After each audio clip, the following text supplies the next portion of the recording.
Bismillah, wassalatu wassalamu ala rasulillah. Falenderimet dhe lavdrimet i takojnë Allahut fuqiplot, krijuesit absolut të kësaj gjithësie. Ndërsa salavatet dhe selamet i përcjellim pishtarit ndriques, vullës së pejgamberis Muhammedi sallallahu alaihi wasallam, paqja dhe mëshira Allahut qoftë mbi të. Paqja dhe mëshira Allahut qoftë edhe mbi të gjithë ata që e pasojnë rrugën e tij deri në ditën e gjykimit. Allahu Jalla Jalalu në ajet kuranor thot: "Wa innaka la'ala khuluqin azim." Vërtet ti Muhammed je në një shkallë të lartë morali. Po ta vështrojmë historinë e jetës së pejgamberit sallallahu alaihi wasallam dhe sakrificave të tij, nuk do gjenim njeri më sakrifikues në rrezullin tokësor se sa ai.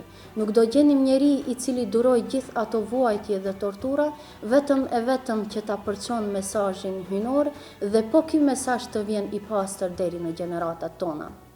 Që nga fëmiria, pejgamberi sallallahu alaihi wasallam pati një jetë të vështirë. Madje u sprovua me një sprovë të rrallë i cili duheshte të lind pa baba. Duheshte të lind jetim dhe mos e shijon asnjëherë ndjesinë e të pasurit baba. Po ashtu në moshën 6 vjeçare, atij i nderoi jetë edhe nëna e tij, kështu që pejgamberi alayhis salam mbeti i vetëm. Gjithë këto sprova që nga fëmiria, të cilat ja çoi Allahu xhaleshanu profetit të tij, ishin vetëm që ta forcon, vetëm që t'i tregon se rruga në të ardhmen do t'jetë edhe më e rëndë dhe do të pallafaqohet me sprova edhe më të mëdha. Andaj, Allahu xhaleshanuhu me këtë ja bëri me dije se mesazhi të cilin do e barte ai do t'jetë i vështirë, i rëndë dhe sakrifikues. Po në moshën 40 vjeçare, kur Allahu xhaleshanuhu e pa që pejgamberi alayhis salam ishte i përgatitur tashmë shpirtërisht, ai do ja dërgoj shpalljen, do ja dërgoj mesazhin hynor dhe do e njoftoj me të. Jo rastisht shpallja filloi me seriozitet, kur Xhibrili alayhis salam e shtrengoi pejgamberin sallallahu alaihi wasallam dhe i tha: "Ikra, lexo." Ky shtrengim donte t'ja bëj me dije që pejgamberi sallallahu alaihi wasallam do e ketë një rrugë me seriozitet dhe do e ketë një rrugë që do ballafaqohet me lloj-lloj provash. Andaj edhe kështu ndodhi. Në fillim pejgamberi alayhis salam ishte i vetëm, me të vetmen përkrahje nga bashortja e tij Hatixha radiallahu anha dhe xhaxhai i tij. Por kjo nuk e brengoste fare pejgamberin sallallahu alaihi wasallam, nga që ai e dinte se do e ketë përkrahjen nga ndihmësi i tij më i mirë, nga Allahu xhaleshanuhu.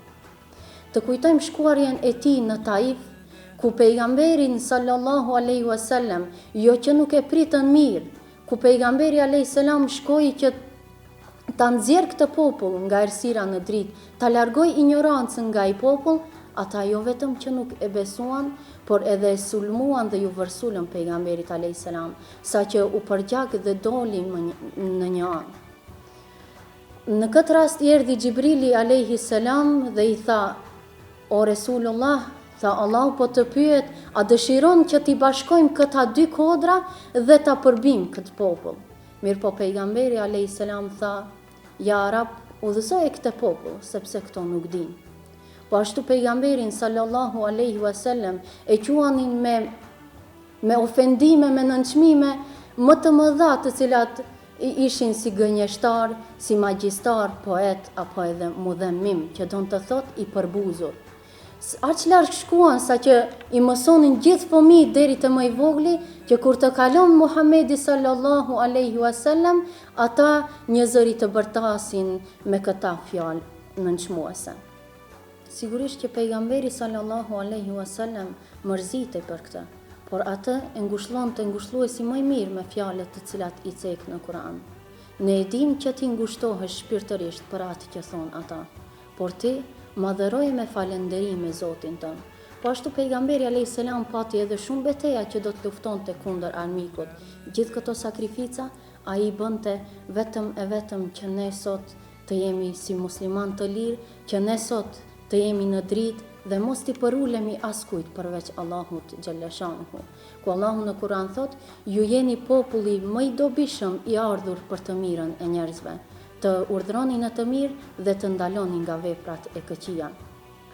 të pyesim veten tonë sa vallë ne jemi në gjendje të bëjmë për të dashurin tonë Muhammedin sallallahu alaihi wasallam.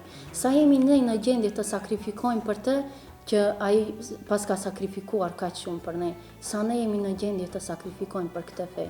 Qoftë shpirti ynë kurban për ty ja Resulullah.